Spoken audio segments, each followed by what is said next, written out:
진화의 시작은 무엇이었을까요? 아마도 생존법칙 이전의 문제가 아니었을까. 인류는 지금까지 모든 동식물 먹이사슬 중 최상위에 오르는 기회를 얻게 되었습니다. 그 힘은 어디에서 왔을까요? 살고자 인류는 진화를 꿈꿨고, 더욱 안전하고 풍요롭기 위해 인류는 많은 것들을 창조하며 지금까지 생물학적 상위 세력으로 올라설 수 있었습니다. 인류 역사상 가장 오래되었고 지금까지도 무시할 수 없는 위치에 있는 몇 가지 항목이 있습니다. 그 첫 번째는 신입니다. 인류는 하늘과 땅, 자연과 동물들을 신격화해가며 희망이나 공포로부터 자신을 보호하고자 힘썼습니다. 그렇게 인류를 이끄는 원동력이 되었고, 다시 이후 인간들을 통치하기 위한 중추 역할로서 대역으로 바뀌는 현상까지 이르게 되었습니다. 인류는 과연 신 없이 살아갈 수 있을까? 또는 신은 진정 존재하는가? 존재한다면 성서나 고증에서나 나오는 그런 세계가 실제로 존재하는가? 있다면 왜 현실에서 볼 수 없는가? 우리 인류는 나약합니다. 그리하여 신이란 존재를 창조한 것은 아닐까? 나약한 존재는 우상이 필요하다는 심리, 즉 마음의 결핍으로부터 벗어날 수 있는 공간이 필요하기에 태초부터 번개, 하늘, 바다, 뱀, 전설 속 존재들을 창조하고 수용하고 있었던 것은 아닐까? 인류의 과거 속을 들어가 보면 태초부터 신격화하고 있던 것들은 모든 상징의 한 부분으로 이해할 수 있는 세상에서 우리는 살고 있습니다.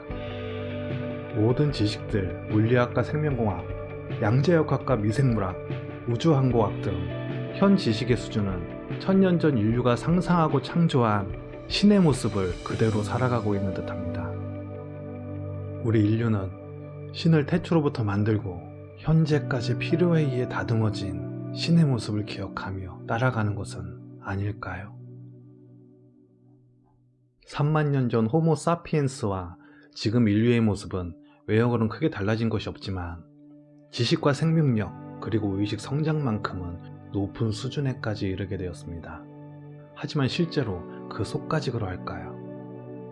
최초 아프리카 나무 위에서 살던 원시인이 어떤 이유로 나무에서 내려와 이족보행을 하게 되었고, 그 후 다시 아프리카를 떠나 유랑하기 시작할 때부터 인류는 크게 진화했습니다. 아이러니하게 지금까지 아프리카에 남아있는 인류의 모습은 몇만 년이 흘렀어도 의식 수준이나 생활 풍속은 크게 달라지지 않았습니다. 주라기 시대의 최정점에 선 주인 공룡들도 약하고 보잘것없이 아주 작은 포유류에게 진화의 자리를 양보했으며, 또한 빙하기 시대의 네안데르탈인은 환경에 잘 적응하고 생명력도 강했지만 추위에도 약하고 생명력도 터무니없을 정도로 나약했던 호모사피엔스에게 시대의 자리를 내주어야 했던 가장 큰 이유는 무엇이었을까? 인류는 약합니다. 하지만 진화론에서의 증거를 조합해보면 태초부터 지금까지 완벽히 그 환경에 적응하고 강한 존재일수록 진화론에선 사라지고, 약하고 부족한 존재일수록 멈추지 않는 삶을 영위해가고 있습니다. 이것은 무엇을 뜻하는 걸까요? 인류는 약합니다. 그러기에 신을 만들고 진화를 합니다. 약하기에 만들어야 했고 상상력을 키워야 했으며 서로에게 의지를 하고 마음의 힘을 키운 동시에 다양한 체험 속에서 수많은 감정이 생겨났으며, 그 속에서 서로 사랑하고 질투하고 의지하고 투쟁하며 더욱 강해지려 했기에 많은 희생을 감수하고서라도 지금의 이곳까지 왔습니다. 하지만 인류는 아직 약합니다. 그래서 인류에게 신은 필요하고 인류는 진화를 멈추지 않을 것입니다. 그렇기에 인간은 약하기에 강해지려 계획하고 설계합니다. 신은 인류를 만들지 않았습니다.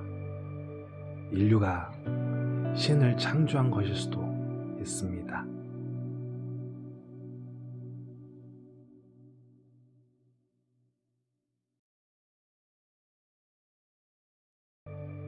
오늘도 영상 재미있게 보셨다면 추천과 댓글 그리고 구독이 저에겐 큰 힘이 됩니다. 그리고 이 영상을 친구와 공유해주세요. 지금까지 오픈 유어 아이즈 이엔코치였고 또 다른 영상으로 돌아오겠습니다.